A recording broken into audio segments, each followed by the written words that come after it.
Saudara Presiden Jokowi mengirimkan bunga anggrek untuk Ketua Umum PDI Perjuangan Megawati Soekarnoputri yang berulang tahun. Buket anggrek bulan berwarna dominan ungu dikirim Presiden Jokowi ke rumah Megawati di Jalan Teguh Umar, Menteng, Jakarta Pusat, tepat pada hari ulang tahun Megawati 23 Januari kemarin. Dalam buket bunga tersebut, saudara, terlampir ucapan singkat dari Jokowi untuk Megawati. Hubungan Jokowi dan Megawati disorot ketika Jokowi tak hadir di hari ulang tahun PDI Perjuangan beberapa waktu lalu.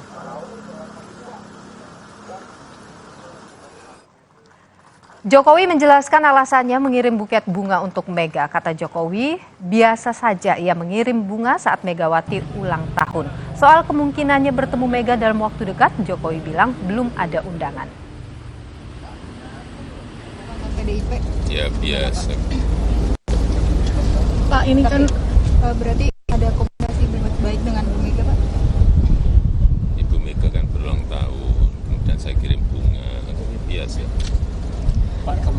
Bapak akan ketemu Bu Mega atau bagaimana Pak? Soalnya kemarin ada informasi